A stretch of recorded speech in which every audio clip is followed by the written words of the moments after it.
បងភ្នូបែបណាដែលឲ្យផលទៅដល់កូនចៅភ្នូបែបណាជាភ្នូដែលល្អអញ្ចឹងណាចុងសំណួរនេះខ្ញុំមិនតបបានឆ្លើយជូនបងប្អូនទាំងអស់គ្នាទេដោយរងចាំអញ្ជើញលោកគ្រូមកផ្ទាល់ដើម្បីឲ្យលោកគ្រូជួយឆ្លើយជាមួយនឹងបងប្អូនទាំងអស់គ្នាតែម្ដងអញ្ចឹងណា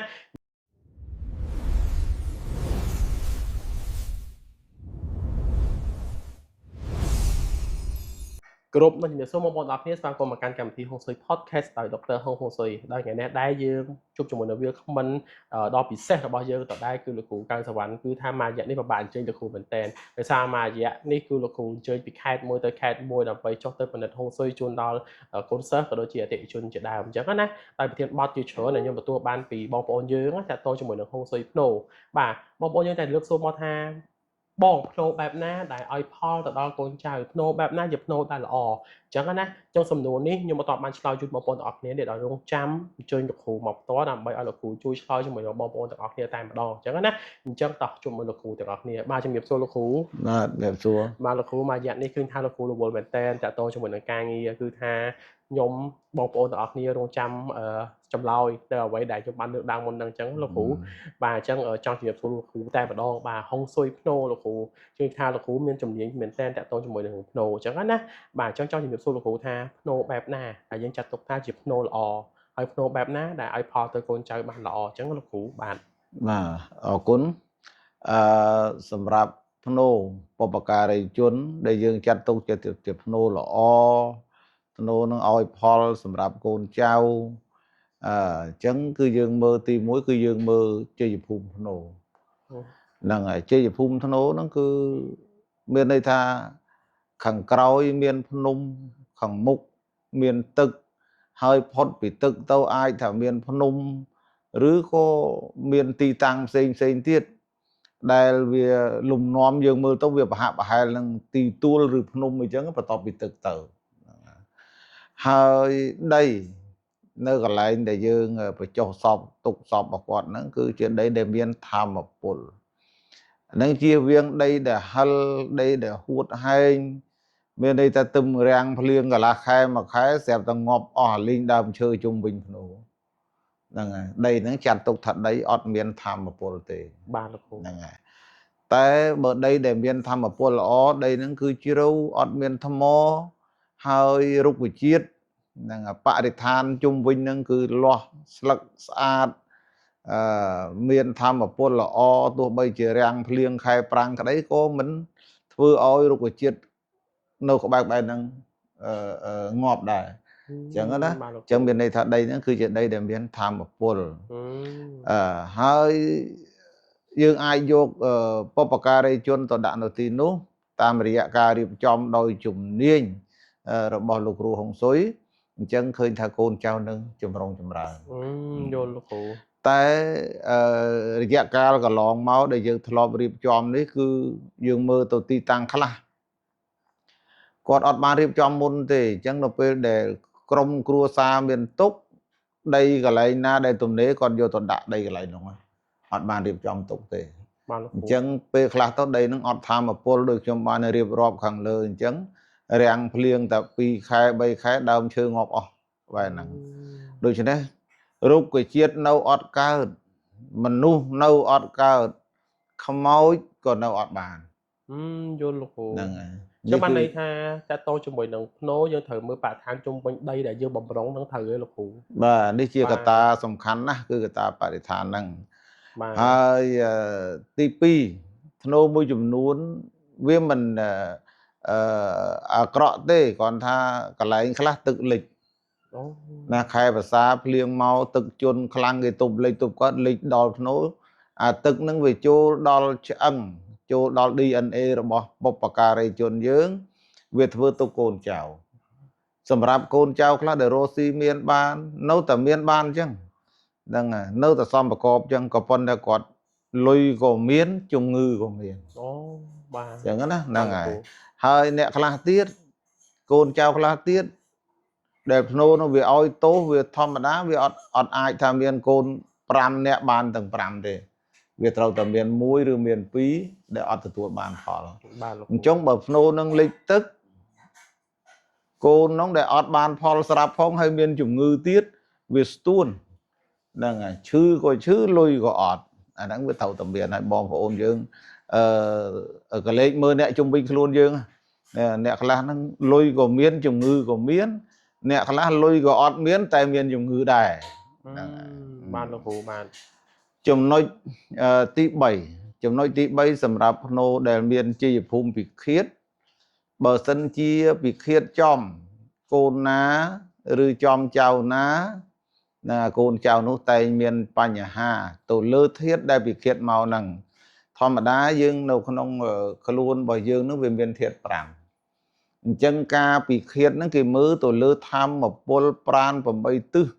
របស់ភ្នោនឹងពិឃាតមកលើកូនណាហើយបញ្ហាអីឧទាហរណ៍ផ្នែកចរាចរណ៍កាលណាដៃមុងនឹងវាមានប្រេះមានស្រាំឬក៏អាផ្លាកពលឹងនឹងមានបញ្ហាដុសស្លែដុសអីកាន់ស្លែកាន់អីចឹងដែលយើងអត់បានមើលថែវាអាចមានជាជំងឺស្បែកជំងឺរ៉ាំរ៉ៃអីចឹងទៅណាហ្នឹងហើយតែបើសិនជាវាបែកវាប្រេះវាស្រាំទៅលើដៃមុង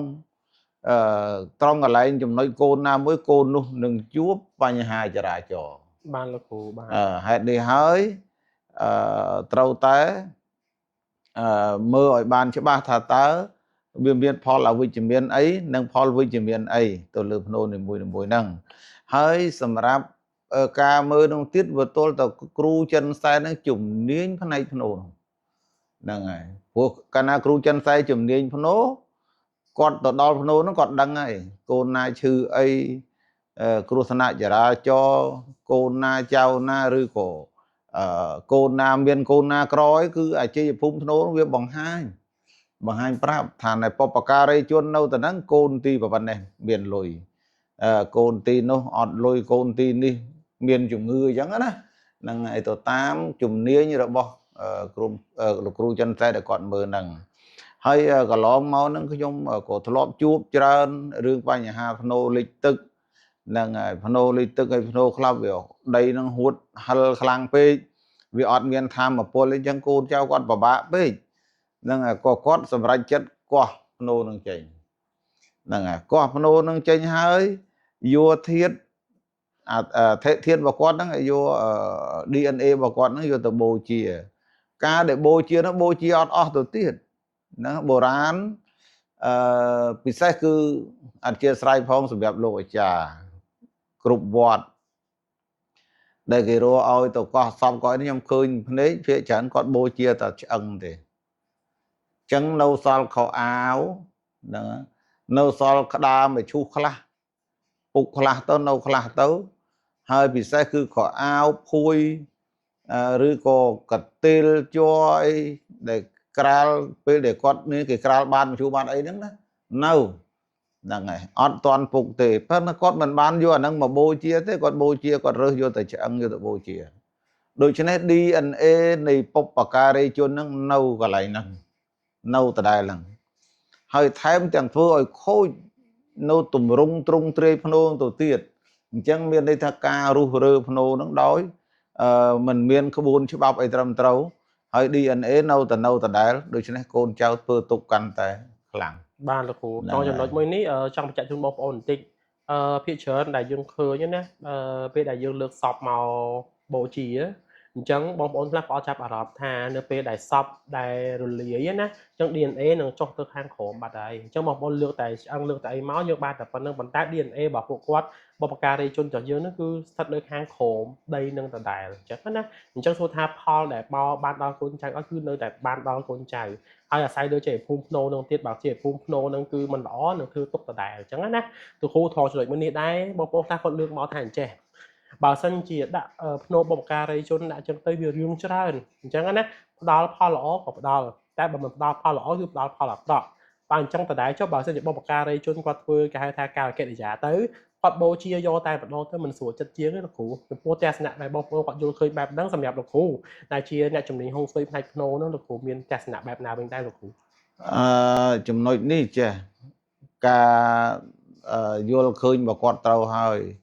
ធ្នូកាលណាទុកទៅបើមិនមានបញ្ហាប៉ះពាល់វាប៉ះពាល់ទាំងខ្សែអញ្ចឹងទៅណាបាទប៉ុន្តែវាក៏ឲ្យផលទាំងខ្សែដែរបាទហ្នឹងហើយអញ្ចឹងសម្រាប់យើងដែលអត់មានដី អត់មានអីល្អគ្មានទីតាំងល្អសម្រាប់ទុកដាក់គាត់ទេគួរបូជាត្រូវហ្នឹងហើយយកអធិធាតុរបស់គាត់ហ្នឹងទុកកន្លែងណាមួយតម្កល់នៅកន្លែងណាមួយដែលមានគេហៅថាលំនឹងច្បាស់លាស់ជៀសវាងការលើក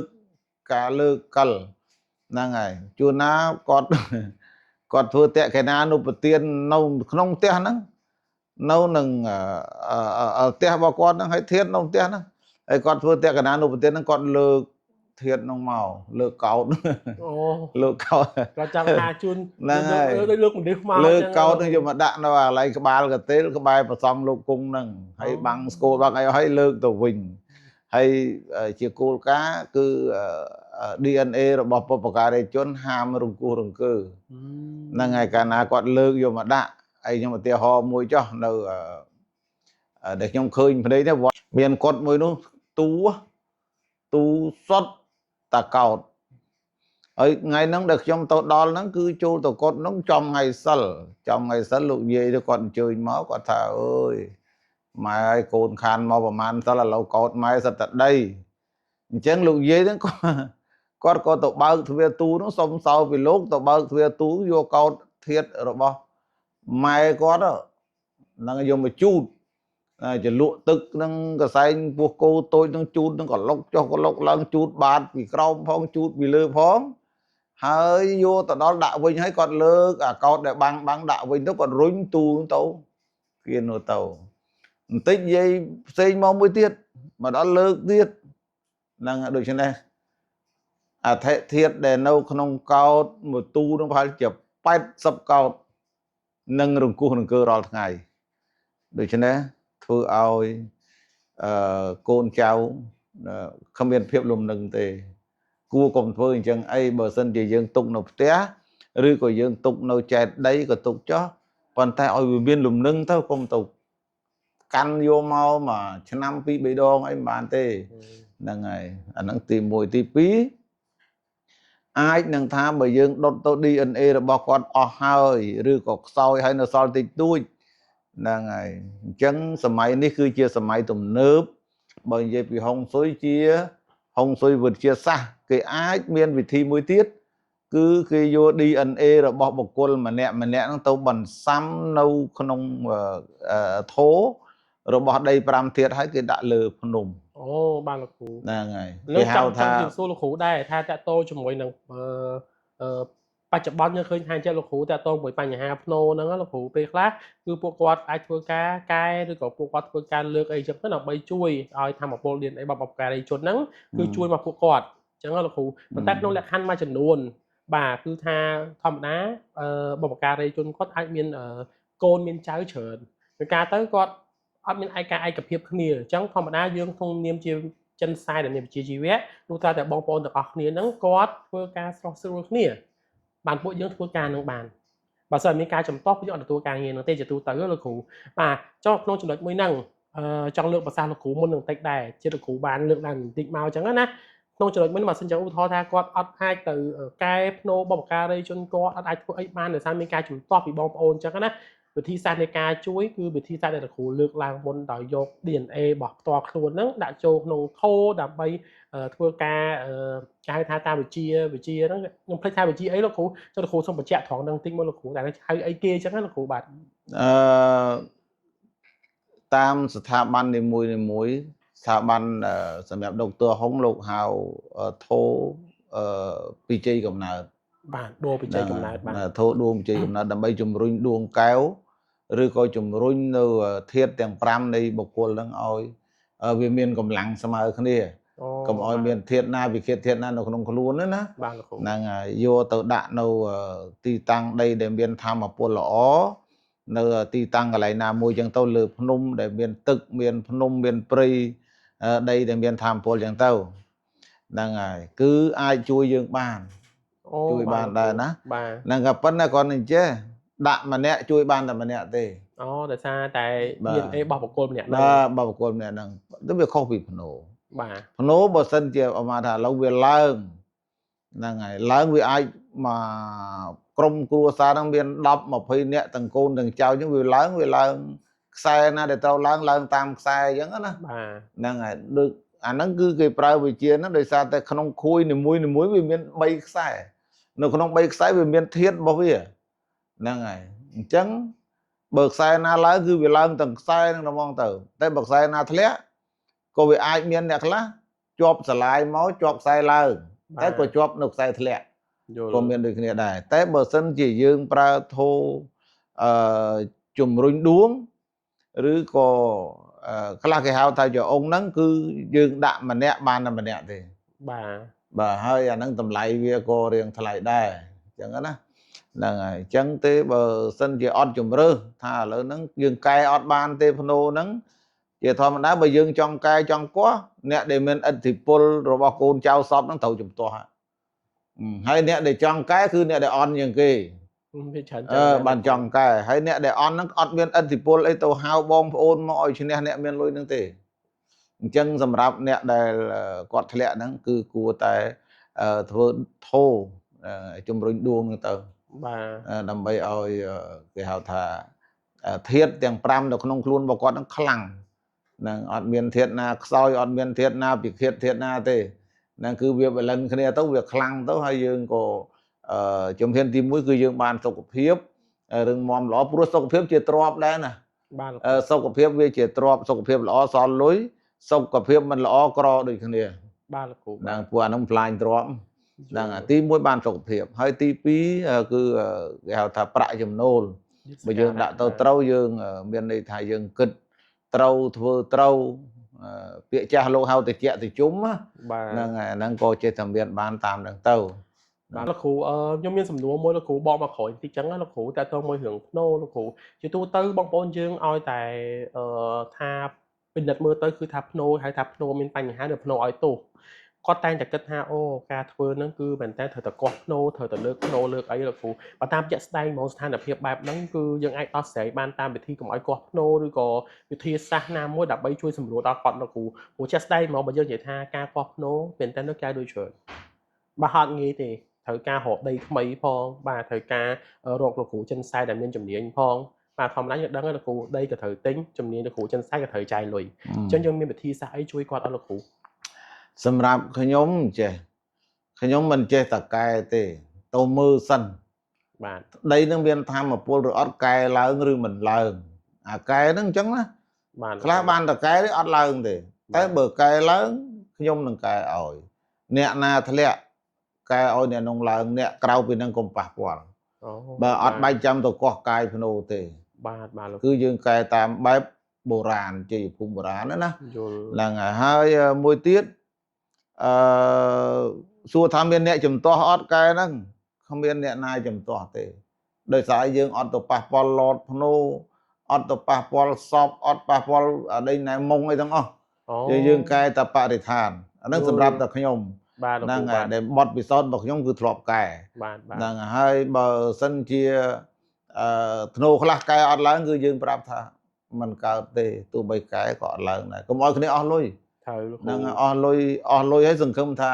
ឡើងណាបាទហើយទី2កូនហ្នឹងអាយុចាស់ហើយហ្នឹងចាស់ពេក60ជាងហើយ50ជាងអីអត់មានមុខរបរអីផងឲ្យទៅកែភ្នោធ្វើអីហ្នឹងហើយកែទៅវាបានតែសុខភាពបាទហ្នឹងប៉ុន្តែក៏អត់មានមុខរបរអីហ្នឹងបាទលោកគ្រូធ្នោនេះគឺពាក្យថាហុងស៊ុយនេះវាជំរុញបានអាស្រ័យដោយអាជីពអាស្រ័យដោយមុខរបរអាស្រ័យដោយយើងមានចរន្តលំហូរសាច់ប្រាក់ចូលបាទលោកគ្រូហ្នឹងបើយើងមានមុខរបរហើយយើងមានការងារល្អហើយយើងកែបន្ថែមវាជំរុញនឹងឲ្យកម្លាំងនឹងខ្លាំងអត់មានមុខរបរផងគាត់កូនចៅទៅធ្វើការគេបាត់ទៅគាត់នៅយកតែចៅ2ហ្នឹងហើយគាត់កែធ្នោធ្វើអីដូច្នេះនាំខាតលុយ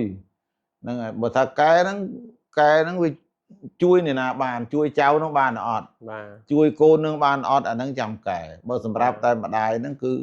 មិនត្រូវកែទេដោយសារអត់មានរបរបាទអូខេយល់លោកគ្រូចឹងបានន័យថាតើតជាមួយនឹងភ្នោមែនតើទៅគឺយើងមិនចាំបាច់ថាអូឲ្យតែមានបញ្ហាត្រូវតែលើកត្រូវតែកោះទេបើថាយើងអាចកែប្រែនៅបរិស្ថានជុំវិញភ្នោទៅគឺពេលខ្លះអាចជួយគាត់បានហ្នឹងហើយបងប្អូនអរគ្នាលោកគ្រូចង់បញ្ជាក់ថាអញ្ចឹងតើតជាមួយនឹងការដែលយើងអាចទៅមើលភ្នោទៅមើលអីជាដើមហ្នឹងគឺមែនតើទៅយើងអត់ចាំបាច់ថាត្រូវតែ qua thử tại lướt nô ai bong bóng ở lối chở này ní mẹ tên tới xong dễ tròn ấy nè biết chở chân sai để qua tập đo thẹp bong bóng nó thử lướt che thử qua che cài cho biết chở cứ qua trong ban lối hiện chở tay sầm đẹp ở chân sai là mình chi vẹo với cứ ăn chân cái bong bóng đó này chốt dùng phơ ca cho từ mưa ti tăng to sấn và to mắc con đường mưa tháo cài bàn như con mình bàn ọt อย่าขวดดาถ้าเอาแต่ของเกมมะนั่งไงพี่เชิญไหนยังเคยสังเกตดูทีมซายยังหอไงพี่เชิญคือใบนั่งในต่างออกนี่จังจำพวกการรองจันทร์ซายในเมืองจีวีทำเถยบอมโอนเถยแต่ประกอบทักกอดประจิมมันจะมีฉบับรอบประกอบแมนจีเวียงการแต่บอมโอนใจหายใจเทียใจหายใจเทียแต่อัดบานพอลจังก็นะให้เหมือนเต้นบอมโอนต่างออกนี่ของโนนี่ฮะบอมโอนต่างออกนี่กลมปลอมมาไอ้ซอได้ยินอย่างจังแต่ซาไอ้เอ๋โนคือโนบงการในจนนั้นปัจจัยไอ้พอลมาโกนใจยังแบบประกอบบ่า sau bài nhom thì nhà sập phiên cũ bà có nhom trong căn bao tỷ sao trong hội đài là ta bây dạng mày trắng là bong bóng ở này là ngày trong công bằng ma thường nô bong cà đi cho này sao bà bong bóng ở này trắng sau bài bong bóng ở này cho chân tục đại để tôi mười đường bong ở nô trắng á mà tôi khù cho bậc nông cạn này tha nô năng mình ai cài bàn tôi bây giờ cài bạn than trung minh nâng cả đôi còn mưa tới cài mình bạt hai bong phôn bọc có co chùm to mình nói cài tiền cho nên được cũng miền bắc sang môn nâng chẳng មានតែវិធីមួយទេគឺការធ្វើនៅដួងបច្ចេកកំណត់មែនទេលោកគ្រូអញ្ចឹងលោកគ្រូថងចំណុចដួងបច្ចេកកំណត់នេះចង់ឲ្យលោកគ្រូលំអិតបន្តិចបានទេថាតើបុគ្គលណាខ្លះដែលគួរតែមានដួងបច្ចេកកំណត់ហ្នឹងហើយបើគាត់ធ្វើដួងបច្ចេកកំណត់ហ្នឹងហើយគាត់នឹងទទួលបានអ្វីអញ្ចឹងលោកគ្រូអូខេអាហ្នឹងចំណុចមួយល្អដោយសារអញ្ចឹងភ្នូកន្លែងខ្លះជាប់គ្នាដូចជានៅគេហៅកុងស៊ីហ្នឹងហួស ចូលតាមទីរួមខេត្តតកែវទៅផុតផ្លូវជាតិបាទផ្លូវលីងកន្លែងកុងស៊ីហ្នឹងហើយអាហ្នឹងចូលដល់ទួលកុងស៊ីសិតតាភ្នោមកស្ទើរតែមួយចង្អាមួយបាទលោកគ្រូកែអត់កើតទេខ្ញុំទៅ2ដងហើយនោះបាទហើយមួយទៀតខ្ញុំធ្លាប់ជួបដូចជាខាងកណ្ដោលយើងនៅត្បូងឃ្មុំបាទលោកគ្រូហ្នឹងហើយអាហ្នឹងដែលសុំទោសអ្នកស្រុកនោះ là cái art cao tê chọp cái này là mong chẳng cua ta nè để đạn năng cua ta thưa đuông bị chơi cầm nào từ đời sao ta ti tăng đây về tôi bị cái art cao tê là ngày dương cái con nè được ti cái sai để bạc kì là ngày chẳng cứ dương art cái bán chẳng cua ta thưa đuông bị chơi cầm nào từ hơi ca thưa đuông bị chơi cầm nào đi cái hao thôi chùm rồi đuông đấy cứ dương phương đều miền cái hào thập chạy cái tê trầm trâu miền bọt về sau là ngày bà lo hay chẳng tơ để xa tại có lo mỗi dương lọt phớ xuống mấy trong luôn ai có phớ đây là ngày phần tay khi mà toàn đi tên gì ở bật tới nhưng mà mình có phung tại riệp trong đạn đâu không ở cái hào thà cho ông phun nâng là thôi chúng rồi đuông phun nâng แต่មុននឹងធ្វើអាហ្នឹងគឺខ្ញុំបានធ្វើនៅផ្ទះហើយនឹងហើយឃើញតែសុខភាពខ្ញុំប្រសើរល្អគ្រាន់បើហ្នឹងហើយវាអ្វីដែលធ្លាប់ធ្វើទុកពិសេសគឺខ្ញុំឈ្នះមួយគឺបេះដូងហ្នឹងហើយពីមុនខ្ញុំឲ្យទៅលឺសូនអ្នកណាគេក្ដុំក្ដាំងឲ្យភ័យចង់លុះព្រលឹងឥឡូវឡើងអីហើយទីទៀតគឺបញ្ហាដែលយើងអាស្រ័យឈឺក្បាលតាំងពីដាក់គេហៅថាធោជំរុញដួងហ្នឹងអាមីនីហ្នឹង នៅក្នុងបន្ទប់ខ្ញុំដេកហ្នឹងមកគឺខ្ញុំឈ្នះច្រើនជំងឺហើយអាជីពអីការងារអាជីពកម្មដូចបងប្អូនឃើញណានៅក្នុងអដីណែបណ្ដាញសង្គមហ្នឹងហើយដូចជាអត់បានទំនេរអីផងហ្នឹងហើយបងប្អូនខ្លះจะថាឥឡូវពិបាកដល់ហើយជួបមិនងាយបានជួបលោកគ្រូពិបាកមែនពួកអីអត់បានទំនេរទេដើររហូតហ្នឹងហើយ លោកគ្រូលឺគេនិយាយថាចេះទៀតនេះវាច្រើនខ្ញុំបានពីបងប្អូនយើងដែលគាត់តាមដាននៅវីដេអូលោកគ្រូអញ្ចឹងណាគេថាតាក់ទងមួយដួងគេថាដួងបច្ចេកកំណត់ហ្នឹងលោកគ្រូថាមិនចេះតែធ្វើបានគ្រប់គ្នាទេលោកគ្រូទៅថាលើកលែងតែអ្នកហ្នឹងគាត់ជាមនុស្សដែលស្គាល់បុណ្យស្គាល់គុណស្គាល់អីចឹងលោកគ្រូទៅអាចធ្វើអាហ្នឹងបានហ្នឹងមែនអត់លោកគ្រូទេធ្វើអាហ្នឹងពីរហ្នឹងខុសគ្នាដោយឡែកពីគ្នា បាទលោកគ្រូហ្នឹងហើយអ្នកដែលអត់បុណ្យអត់មានបុណ្យពីជាតិមុនហ្នឹងក៏ធ្វើបានដែរប៉ុន្តែធ្វើហើយហ្នឹងត្រូវតែចេះធ្វើបុណ្យក្នុងជាតិហ្នឹងដែរអូបាទហ្នឹងពីព្រោះបុណ្យនេះព្រះអង្គអត់បានកំណត់ទេណាហ្នឹងពេលណាក៏ធ្វើបានជាតិណាក៏ធ្វើបានហ្នឹងហើយបុណ្យមិនចាំបាច់តែមានលុយច្រើនទេ còn ạ nó mô tình nia kia nó mà đã kỳ chul co sang về here mà nè mà tao pi tao nhưng cho dương chul ta cả la bao coi dương ạ nó mô tình nia tao ban ăn đi xong đôi kỳ này យល់លោកគ្រូ đang hay ចឹងបាន ធ្វើ ន័យ បា ថា ន បាទចឹងបានន័យថាតើតោជាមួយនឹងដួងបច្ចេកកំណើតនេះបើយើងធ្វើទៅយើងត្រូវតែរក្សាហៅថាការធ្វើបុណ្យធ្វើឲ្យបានច្រើនដូចគ្នាត្រូវលោកគ្រូ ហ្នឹងហើយ បើអាងតែដួងបច្ចេកកំណើតនឹងបានហើយលេងអត់ធ្វើបុណ្យអត់ធ្វើអីសោះអាហ្នឹងក៏មិនជួយគាត់ណាស់ណាដែរមែនទេលោកគ្រូ បាទត្រូវហើយព្រោះបុណ្យនេះគឺជាកត្តាសំខាន់មនុស្សដែលអត់មានបុណ្យគឺធ្វើអីមិនជោគជ័យទេតែបើយើងដឹងថាយើងបុណ្យតិចហើយយើងសន្សំទៅ បាទ យើងធ្វើទៅហ្នឹងហើយព្រោះបុណ្យចាប់ផ្ដើមធ្វើនឹងបានផលភ្លាម បាទ ហ្នឹងហើយមិនចាំបាច់ជាតិក្រោយទេបុណ្យធ្វើក្នុងជាតិនឹងបានសេចក្តីមេត្តាករណាបានការស្រឡាញ់ពីអ្នកដទៃហ្នឹងហើយបានពរបានជ័យពីប្រសង់ពីពិសេសគឺគោលការណ៍ក្នុងពុទ្ធសាសនាហ្នឹងកាលណាយើងធ្វើបុណ្យហើយហ្នឹងគឺទេវតាគេចាប់ផ្ដើមគាត់ត្រាយើងភ្លាម បាទលោកគ្រូ ហ្នឹងយើងមានឈ្មោះក្នុងបញ្ជីទេវតាហើយតែបានទៅធ្វើបុណ្យធ្វើ ខ្ញុំ ទាន ចាប់អារម្មណ៍ វ ក្នុងថងមួយលោកគ្រូតើតោជាមួយនឹងបងប្អូនយើងខ្លះដែលគាត់ចង់ធ្វើដួងបច្ចេកកំណើតណាមែនតើទៅគាត់និយាយថាគាត់មានលុយច្រើនហើយបច្ចុប្បន្នហ្នឹងលោកគ្រូប៉ុន្តែគាត់ធ្វើអត់បានទេដល់ពេលសួរមូលហេតុទៅខ្វៀងគាត់រហូត ខ្វៀងយ៉ាងម៉េចឧទាហរណ៍ថាគាត់ចង់ធ្វើដួងបច្ចេកកំណើតហ្នឹងតែគាត់គិតថាអាចជួយគាត់រហូតតែមានបានបន្ថែមទៀតចៃដន្យអីពេលដែលគាត់ចង់ធ្វើអត់មានសម្ភារៈគ្រប់គ្រាន់ព្រោះយើងដឹងណាគ្រូដួងបច្ចេកកំណើតត្រូវការដី5ធាតុដើម្បីជួយប៉ុន្តែដល់ពេលគាត់ចង់ធ្វើអត់នេះអត់នោះខ្វៀងអត់ឲ្យគាត់ធ្វើបានទេបាទអញ្ចឹងបានថាគាត់បច្ចុប្បន្នគាត់មានបានដោយសារបុណ្យចាស់ប៉ុន្តែគាត់អត់ព្រមធ្វើបុណ្យថ្មីវាទៅជារបស់ដែលគាត់ប្រាថ្នាចង់បានថែមមួយទៀតហ្នឹងបែរជាអត់បានដោយសារគាត់ឲ្យថាស្ទើរបុណ្យណាលោកគ្រូអញ្ចឹងហ៎បាទ អូខេអាហ្នឹងអញ្ចឹងហើយបុណ្យគេយើងធ្វើពីជាតិមុនមកគេតម្រូវឲ្យយើងហូបនៅក្នុងជាតិហ្នឹងប្រមាណទុកជាតិក្រោយប្រមាណអញ្ចឹងណា បាទ ហើយសម្រាប់អ្នកហ្នឹងបើដូចអ្វីដែលខាងពរៀបរាប់មកហ្នឹងគឺមកជួបស្ថាប័នខាងយើងដើម្បីពិគ្រោះយោបល់ បាទ ថាតើត្រូវធ្វើមិនបាន បា ណា ទគ្រូបាទ យើងនឹងមាននីតិវិធីក្នុងការធ្វើបាន ហ្នឹងហើយ យល់លោកគ្រូយល់បាទលោកគ្រូអញ្ចឹងលោកគ្រូមានអីបន្ថែមតិចទេចង់តាក់ទងជាមួយនឹងបងប្អូនយើងដែលគាត់ចង់ធ្វើការធ្វើជាមួយនឹងដួងបច្ចេកកំណើតហើយដួងបច្ចេកកំណើតមែនតើលោកគ្រូមានប្រសាសន៍មុននឹងថាមានចៅឬក៏ហៅថាចៅអុងហ្នឹងណាលោកគ្រូថាតាក់ទងមួយចៅអុងភ្នំអញ្ចឹងខែពីចៅអុងភ្នំមានចៅអុងអីផ្សេងទៀតអត់លោកគ្រូ មានអាហ្នឹងធោជំរុញដួងនោះមានសម្រាប់ដាក់លើភ្នំហើយនឹងដាក់នៅផ្ទះគេហៅថាធោមីនីណា អូបាទលោកគ្រូ ហ្នឹងដាក់នៅផ្ទះហ្នឹងក៏អាចថាបានផលដែរតែបើសិនជាយើងគិតថាអាភ្នំវារៀងដូចមានបញ្ហាតម្លៃបន្តិចអញ្ចឹងនៅផ្ទះហ្នឹងវាតិចជាងហើយចង់សាកសមត្ថភាពគ្រូចិនសែនហ្នឹងផងហ្នឹងហើយដែលចេះតែនិយាយហ្នឹងឥឡូវឲ្យធ្វើអាផ្ទះហ្នឹងទូចមួយសិនមើល បានផល ហ្នឹងហើយកើតអត់មានបានផលអត់ បាទ ហើយបើដាក់អានផ្ទះហ្នឹងមិនបានផលទេទៅឯនោះក៏មិនបានដែរដូចតែគ្នាទេ អញ្ចឹងបានន័យថាជាប្រសាសន៍របស់លោកគ្រូបានន័យថាជាតាពិតចៅអុងឬក៏ដួងបច្ចេកកំណើតយើងមានពីរហៅថាពីរសន្តានឬក៏ ហ្នឹងហើយ ពីរប្រភេទលោកគ្រូเนาะ ហ្នឹងហើយ បាទមួយសម្រាប់គេហៅថាមីនីសម្រាប់ដាក់ក្នុងផ្ទះ ហ្នឹងហើយ បាទឬគាត់មានសួនដាក់ក្នុងសួនគាត់ទៅ សួនមុខផ្ទះ បាទឬក៏បងប្អូនទាំងអស់គ្នាគាត់មានលទ្ធភាពគាត់អាចមើលចៅអុងភ្នំតែចៅអុងហ្នឹងគឺធ្វើនៅលើភ្នំតែម្ដងអញ្ចឹងណាហ្នឹងហើយអញ្ចឹងលោកគ្រូមានប្រសាសន៍មុនហ្នឹងអញ្ចឹងថាបើសិនជាចង់ដឹងបាទខ្លាចគីឡូឯងមិនដឹងថាដាក់បានផលមិនបានផលផងទៅចំណាយលុយអាធំយកមកខ្លាចចំណាយខុសអញ្ចឹងបងប្អូនទាំងអស់គ្នាអាចសាកចៅអុងមីនីសិនបាទដើម្បីឲ្យដឹងថាអូបានផលមែនអត់ចាំបងប្អូនទាំងអស់គ្នាបន្តធ្វើចៅអុងភ្នំមួយទៀតអានេះជាអ្វីដែលជាយោបល់លោកគ្រូជូនទៅកាន់បងប្អូនទាំងអស់គ្នាអានេះក្នុងលក្ខខណ្ឌមួយថាចេះបងប្អូនទាំងអស់គ្នាក្នុងករណីថាបងប្អូនកែភ្នូអត់បានបងប្អូនមានធាតរបស់បុព្វការីជនឲ្យអត់ឲ្យផលទៅកាន់បងប្អូនហើយបងប្អូនទាំងអស់គ្នាកំពុងតែពិបាកហើយចង់រកដំណោះស្រាយឲ្យជីវភាពរបស់បងប្អូនទាំងអស់គ្នាមានភាពប្រសើរតាក់ទងជាមួយនឹងរឿងលុយកាក់ក៏ដូចជារឿងសុខភាពចដាមឡាក់ហ្នឹងណាហ្នឹងហើយអញ្ចឹងបងប្អូនទាំងអស់គ្នាអាចពិចារណាបើសិនជាកែចៃភូមិភ្នូអត់បានឬក៏បងប្អូនទាំងអស់គ្នាមិនអាចធ្វើអ្វីបានទៅលើភ្នូ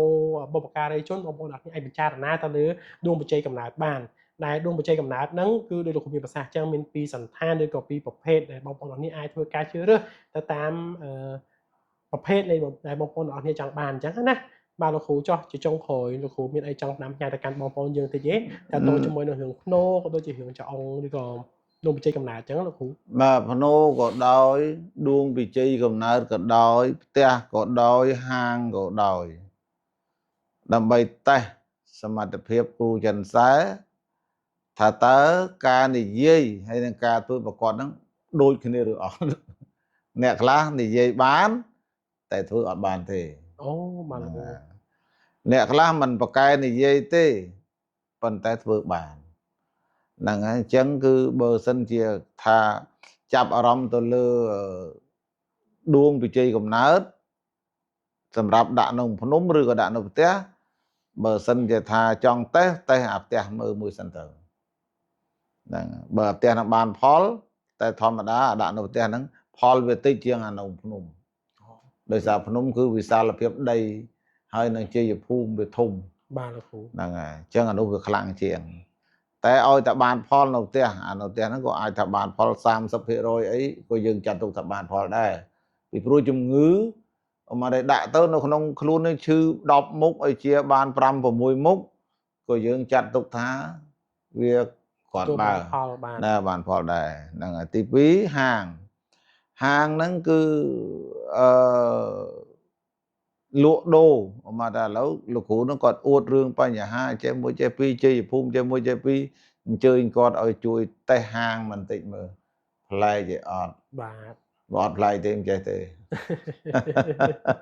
នេះលោកគ្រូមានភាសាតាមត្រង់ឯណាបងប្អូនទាំងអស់គ្នាចឹងកុំប្រកាន់នៅអ្វីដែលលោកគ្រូគាត់មានភាសាព្រោះចាស់ស្ដាយមកយើងដឹងហើយថាវិជាហុងស៊ុយមែនតែនទៅខ្ញុំចាប់អារម្មណ៍ថងថាចេះហើយលោកគ្រូមានបងប្អូនខ្លះគាត់ចង់ញ៉ាថងថាចេះគាត់ពេលដែលជួបលោកគ្រូចិនសែហើយពេលច្រើនហ្នឹងគឺយកគ្រាន់ស្ដាប់លោកគ្រូមានន័យថាយកទៅលុយគាត់ណាព្រោះដល់ទៅពេលចឹងទៅគាត់ពីមុនជាមនុស្សដែលជឿទៅចលែងជឿញ៉ាជាមួយនឹងវិជាអស់ហ្នឹងលោកគ្រូគាត់គាត់ថាវិជាអស់ហ្នឹងវាអត់និយាយថាគាត់ប៉ះជាមួយអ្នកដែលមិនចេះហើយយកលុយគាត់អស់ច្រើនទៀតអញ្ចឹងគាត់ញ៉ាលោកគ្រូនឹងអញ្ចឹងបងប្អូនទាំងអស់គ្នានិយាយការប៉ិតនេះមិនមែនអួតខ្លួនឯងហើយទៅផ្អាប់គេទេប៉ុន្តែគាត់ចង់បញ្ជាក់ជូនអ្នកទាំងអស់គ្នាថាខ្ញុំផ្ទាល់អ្នកដើរជាមួយលោកគ្រូហ្នឹងហើយខ្ញុំទៅបានទៅផ្ទះភ្ញៀវច្រើនណាស់ហើយពេលដែលទៅផ្ទះភ្ញៀវហើយច្រើនតែបាន feedback ល្អៗពីភ្ញៀវមកថាបានផលអញ្ចេះផលអញ្ចោះហើយអរគុណលោកគ្រូអត់ដាច់ពីមាត់លោកគ្រូអញ្ចឹងណាទាំងអស់គ្នាហើយការចំណាយក៏មិន ច្រើនដែរអ្នកទាំងអស់គ្នាគឺមកសំរុំដែលបងប្អូនទាំងអស់គ្នាពេលច្រើនគាត់ទទួលយកបានអញ្ចឹងណាបាទចុះលោកគ្រូមានអីបន្ថែមទៀតទេបាទ ចេះនៅពេលដែលគាត់ជឿពីមុនមកអ្នកខ្លះគាត់មិនដែលជឿទេប៉ុន្តែនៅពេលដែលគាត់ជឿហ្នឹងមានន័យថាពេលហ្នឹងនៅក្នុងដួងរបស់គាត់ហ្នឹងគឺគេហៅអ៊ីងហ្នឹងឲ្យទោសហើយតែឲ្យទោសគាត់ជឿតែអ្នកខុសហ្នឹងហ្នឹងហើយអ្នកត្រូវគាត់មិនជឿទេបាទអញ្ចឹងទេសូមជឿដោយបញ្ញាជឿដោយពិចារណាពីព្រោះហុងស៊ុយបែបវិទ្យាសាស្ត្រគេយកប្រព័ន្ធធាតុជាគោលការណ៍គេមិនមែនអាងទៅលើជំនឿគេមិនមែនអាងទៅលើបល័យអាងអីទេអារឿងបល័យរឿងអីអានោះជារឿងមួយផ្សេងទៀតបាទនឹងរឿងយ័ន្តរឿងគេថារឿងបល័យអីជារឿងគេដំណើររឿងអីរបស់ខ្មែរយើងពីបុព្វការីជនមកអានោះក៏ល្អដែរខានមិនបានដូចគ្នាហ្នឹងហើយព្រោះជារបស់ខ្មែរបាទហ្នឹងហើយហុងស៊ុយនេះវាមិនមែនជារបស់ខ្មែរក៏មិនមែនជារបស់ចិនមិនមែនជារបស់អ្នកណាគឺជាប្រព័ន្ធមួយដែលពិភពលោកគេប្រើជាទូទៅសូម្បីតែពួកអឺរ៉ុបក៏ប្រើអញ្ចឹងដែរប្រព័ន្ធធាតុពិតនៅចិនក៏ប្រើប្រព័ន្ធធាតុពិតដែរគ្រាន់ថារបៀបប្រើនោះវាខុសគ្នាបែបណាបាទហ្នឹងហើយចិនគេរត់យ៉ាងម៉េចថៃឬក៏សិង្ហបុរីគេរត់យ៉ាងម៉េចខ្មែររត់យ៉ាងម៉េចអាហ្នឹងរឿងបច្ចេកទេសទៅលើប្រព័ន្ធធាតុពិតហ្នឹងហើយដូច្នេះសូមកុំយល់ច្រឡំថាទេហុងស៊ុយទល់តែចិនហ្នឹងហើយមិនទេហុងស៊ុយនេះគឺប្រព័ន្ធធាតុពិតពិភពលោកប្រើទាំងអស់គ្នាបាទសន្តាគារក៏ដោយផ្ទះក៏ដោយកន្លែងណាក៏ដោយដែលចូលទៅមានប្រព័ន្ធធាតុពិតនៅក្នុងហ្នឹងគឺកន្លែងហ្នឹងមិនសាបសូន្យទេត្រូវតែដំណើរការបាទអញ្ចឹងសូមបងប្អូនទាំងអស់ពិចារណាឲ្យមួយទៀតណាស្លៀកឱកាសបន្តិចចុងក្រោយទំនឹកឃើញកុំឲ្យភ្លេចនិយាយទៀតតបទៅជាមួយអ្នកខមមិនថាចិនខ្សែគ្រូហុងស៊ុយនឹងមួយណាចេញមកដល់មួយមកទៀតគឺខុសគ្នាទាំងអស់គាត់ថាមួយ10និយាយគ្នាទាំង10ចេះអូនចង់ជំរាបទៅណាក្មួយក្មួយខមមិនមកហ្នឹងមាន2នាក់បើតាមតែខ្ញុំមើលឃើញអញ្ចេះអត់ខុសគ្នាទេអ្វីដែលខុសគ្នាមនុស្សទេអូនហុងស៊ុយមិនខុសគ្នាទេណាហុងស៊ុយគឺក្បួនតែមួយទេតែអ្វីដែលខុសគ្នាគឺមនុស្ស អត់បានរៀននិយាយចេះនឹងអត់បានរៀនអត់បានស្គាល់ប្រព័ន្ធធាតុទេហើយអញ្ចឹងឯងចេះទៅរៀបចំទៅចេះតែនិយាយនៅក្នុងបណ្ដាញសង្គមចេះចុះទៅអូនរៀនសិនកាលណាអ្នករៀនចេញពីសាលាត្រឹមត្រូវមានគ្រូបង្ហាត់ច្បាស់លាស់ហុងស៊ុយមិនខុសគ្នាទេយល់ទេតែបើអត់បានរៀនទេឮគេថាអ្នកខ្លះគ្រូហុងស៊ុយដែរប៉ុន្តែហុងស៊ុយស្ដាប់គេស្ដាប់តាម YouTube ស្ដាប់តាម Facebook ស្ដាប់តាម TikTok ហើយក៏តាំងខ្លួនថាជាគ្រូហុងស៊ុយនឹងហើយដែលថាមួយមកខុសចេះពីរមកខុសចុះអត់ដូចគ្នាហ្នឹងតែបើហុងស៊ុយដែលរៀនមានសាលាត្រឹមត្រូវមានស្ថាប័នត្រឹមត្រូវហុងស៊ុយហ្នឹងមិនខុសគ្នាទេនឹងជំរាបក្មួយចុងក្រោយប៉ុណ្ណឹងណាហើយឈប់យល់ច្រឡំទៀតទាំងអស់គ្នាហ្នឹងទាំងអ្នកខមមិនក្តីមិនខមមិនក្តីហ្នឹងត្រូវយល់ហ្នឹងហើយបើមានសាលាត្រឹមត្រូវហុងស៊ុយមិនខុសគ្នាតែបើមួយមកខុសចេះពីរមកថាអាហ្នឹងមិនត្រូវទេធ្វើតាមអញចេះមិនបានរៀនទេទាំងអស់ហ្នឹងមិនបានរៀនទាំងអស់គ្នាហ្នឹងអត់សាលាហ្នឹងអញ្ចឹងមានប៉ុណ្ណឹងបណ្ដាំចុងក្រោយណាហ្នឹងហើយសូមអរគុណបាទអរគុណមែនទែនដល់កាន់លោកគ្រូដែលបានបកស្រាយនៅបញ្ហាតាក់ទងជាមួយនឹងភ្នោក៏ដូចជានៅដួងបច្ច័យកំណើតបាទអញ្ចឹងបងប្អូនទាំងអស់គ្នាតាក់ទងជាមួយនឹងអ្វីបាទលោកគ្រូមានប្រសាសន៍លើកឡើងខាងលើនេះអាចចាត់ទុកថាជាបទពិសោធន៍មួយដែលលោកគ្រូបានចែកចំណែកទៅកាន់បងប្អូនទាំងអស់គ្នាបាទអញ្ចឹងបងប្អូនទាំងអស់គ្នាមុននឹងធ្វើអ្វីមួយតាក់ទងជាមួយនឹងភ្នោបុព្វការីជនក៏ដូចជាតាក់ទងជាមួយនឹងដួងបច្ច័យកំណើតសូមសិក្សាឲ្យបានលម្អិតបាទព្រោះនេះមិនមែនជារឿងដែលអ្នកទាំងអស់គ្នាដូចទៅទិញអីវ៉ាន់ទេវាជារឿងមួយដែលអ្នកទាំងអស់គ្នាត្រូវការគិតពិចារណាឲ្យបានច្បាស់លាស់ដោយសារអីដោយសារតែរឿងភ្នោនិងដួងបច្ច័យកំណើតបើសិនជាដាក់ទៅមានរឿងពីរកើតឡើងទីមួយគឺមិនឲ្យគុណគឺឲ្យទោសហ្នឹងហើយអញ្ចឹងបងប្អូនទាំងអស់គ្នាគប្បីតែរកទីតាំងឬក៏គប្បីតែរកគ្រូចិនសែឬក៏អ្នកជំនាញឲ្យបានច្បាស់លាស់និងមានបទពិសោធន៍ទៅលើរឿងនេះយូរឆ្នាំណាបាទអញ្ចឹងចំណុចដែលបងប្អូនទាំងអស់គ្នាបានស្ដាប់ក៏ដូចជាបានសិក្សាជាមួយនឹងលោកគ្រូមកវីដេអូឃ្លីបនេះជឿថាបងប្អូនទាំងអស់គ្នានឹងកើននៅចំណេះដឹងមួយទៀតទាក់ទងជាមួយនឹងបញ្ហាភ្នោនិងដួងបច្ច័យកំណើតអញ្ចឹងចំពោះបងប្អូនទាំងអស់គ្នាដែលចង់ដឹងព័ត៌មានបន្ថែមទៀតទាក់ទងជាមួយនឹងដួងបច្ច័យកំណើតអាចទាក់ទងមកកាន់ស្ថាប័នផ្ទាល់បានឬក៏ទាក់ទងមកកាន់ Facebook Page ហុងស៊ុយ Podcast ឬក៏តាម TikTok បាទយើងនឹងមានការប្រឹក្សាជូនអ្នកទាំងអស់គ្នាបន្ថែមទៀតអញ្ចឹងខ្ញុំបាទប៉រួមជាមួយលោកគ្រូសវណ្ណបាទអរគុណអ្នកទាំងអស់គ្នាជួបគ្នាវីដេអូក្រោយ